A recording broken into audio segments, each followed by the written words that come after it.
Okay, चलिए दोस्तों, पुनः आपका एक बार नई वीडियो में स्वागत है।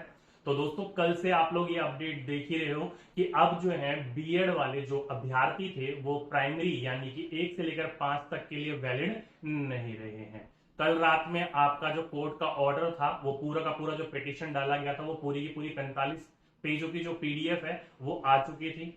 उम्मीद करता हूं आप लोगों ने पढ़ भी ली होगी और मैंने आपको अपने टेलीग्राम चैनल पर डलवा भी रखी है। अगर आपने नहीं देखी तो वहां से जाकर आप डाउनलोड कर सकते हो। आखिर उस पीडीएफ में कहा क्या गया है? तो दोस्तों, उस पीडीएफ में साफ साफ कहा गया है कि जो सीडीपी है वो बीएड वाले बच्चों को पढ़ाया जाता ही नहीं है। तो जब बच्चा बीएड वाला बच्चों की साइकोलॉजी को पढ़ाने के तरीके को ही नहीं जानता तो वो प्राइमरी वाले स्टूडेंट्स को पढ़ा कैसे सकता है? तो देखा जाए तो बीएड वाले जो अभ्यर्थी है वो सेकेंडरी या फिर हाई सेकेंडरी के लिए एलिजिबल होते हैं। उनके लिए वो क्या करते हैं, अपनी तैयारी करते हैं। वो प्राइमरी के लिए बच्चों को पढ़ाने के लिए तैयारी करते ही नहीं है।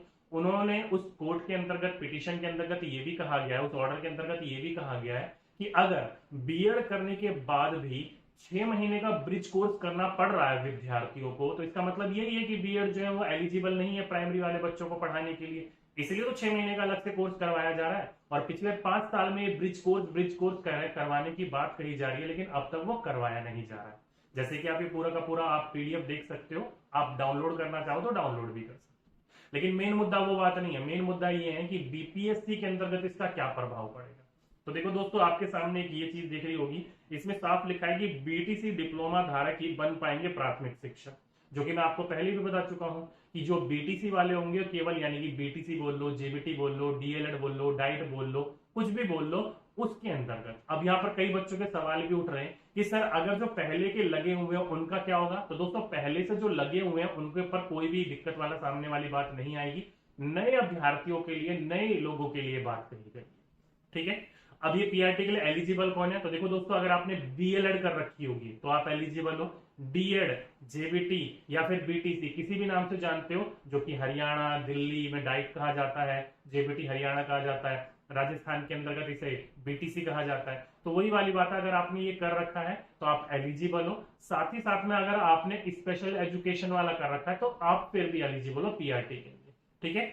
बीएड वाले एलिजिबल नहीं है, साफ मना कर दिया। लेकिन बात रही अब ये बीपीएससी के अंतर्गत क्या होगा। तो देखो दोस्तों, बीपीएससी के अंतर्गत एक और आया है, आपने ये पढ़ा होगा, क्या लिखा है?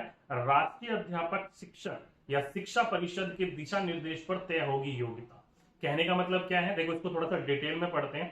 साफ साफ लिखा है इसमें कि पटना हिंदुस्तान ब्यूरो की तरफ से राष्ट्रीय अध्यापक शिक्षा परिषद जो है, एनसीटीई जिस नाम से आप लोग जानते हो, जो सारे के सारे नियम बनाती है, किसके लिए? शिक्षकों के लिए। तो उसके द्वारा कहा गया है कि ये जो पूरा का पूरा नियम आया था, ये एनसीटी के द्वारा ही लाया गया था कि बीएड वाले भी अब एलिजिबल हो जाएंगे। तो उन्हीं के अब क्या कहा जा रहा है, उन्हीं के दिशा निर्देश पर तय होगी अब योग्यता, यानी कि ये जल्दी ही अपना रिफॉर्म करेंगे। उसी अनुसार आप बच्चों को क्या देखने को मिलेगी? भर्ती देखने को मिलेगी, आप एलिजिबल देखने को मिलेगा।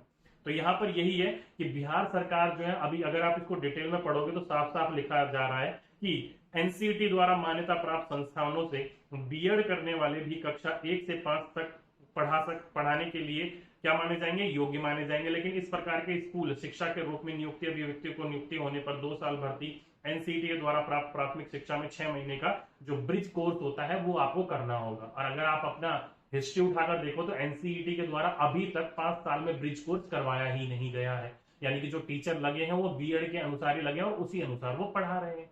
तो अभी तक ये जो है, अभी एक थोड़ा सा क्या पता, ये कहते हो ना आप कि एक थोड़ा सा उजाला देखने को मिला है बीएड अभ्यर्थियों के लिए। तो आई थिंक बीपीएससी के अंतर्गत इसका प्रभाव पड़ेगा या नहीं पड़ेगा, वो जल्दी ही राष्ट्रीय अध्यापक शिक्षक परिषद जो है, एनसीटी है, जब वो नियम लेकर आएगी तब पूरा का पूरा डिटेल में पता चलेगा कि हाँ भाई, इनके द्वारा क्या कहा जा रहा है, क्या नहीं कहा जा रहा। तो अभी जो न्यूज चल रही है उसके भरोसे आप किसी भी एग्जाम की तैयारी करना छोड़िएगा मत, किसी भी एग्जाम के पीछे जाइएगा मत। पैसे दिए हैं, फॉर्म भरे हैं, तो एग्जाम जाकर देकर रहिए। आप देखिए कि आपका एग्जाम जो है वो किस प्रकार से आ रहा है और किस प्रकार से नहीं आ रहा। कुछ ना सही तो एक्सपीरियंस तो आपको मिलेगा ही मिलेगा। ठीक है।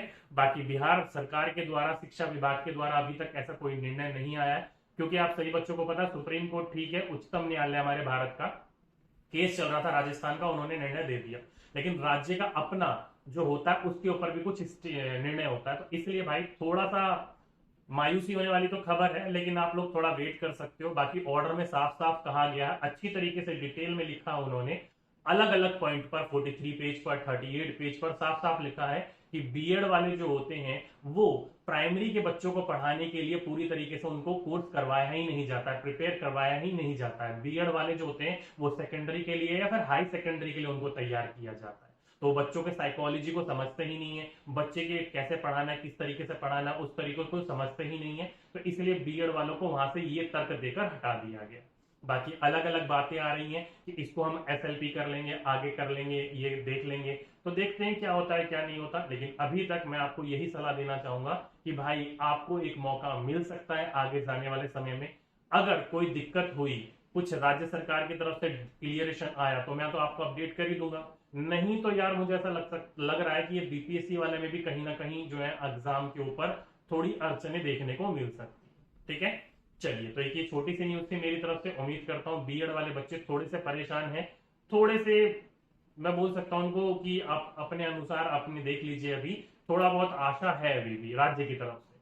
देखते हैं राज्य क्या करता है क्या नहीं करता। बाकी अपने पढ़ाई में लगे रहिए, अपना समय दीजिए पढ़ाई में, और इधर उधर की बातों में ज्यादा फोकस मत करिए। नेगेटिविटी यहाँ पर बहुत ज्यादा फैली हुई है इस समय पर। ठीक है, बाकी जो भी होगा, एग्जाम डिले होगा, लेट होगा, या फिर सही में ही पूरी तरीके से राज्य सरकार क्या कहती है क्या नहीं कहती, उसके ऊपर हम बाद में तर्क करेंगे जब स्टेट की तरफ से आएगा। ठीक है, तो चलिए दोस्तों, ये छोटी सी न्यूज थी। उम्मीद करता हूँ सभी बच्चे समझ गए होंगे। आज के लिए अभी के लिए बस इतना ही है। पढ़ते रहिए, मुस्कुराते रहिए। आपसे फिर मुलाकात होगी एक नेक्स्ट वीडियो में। जब तक के लिए धन्यवाद।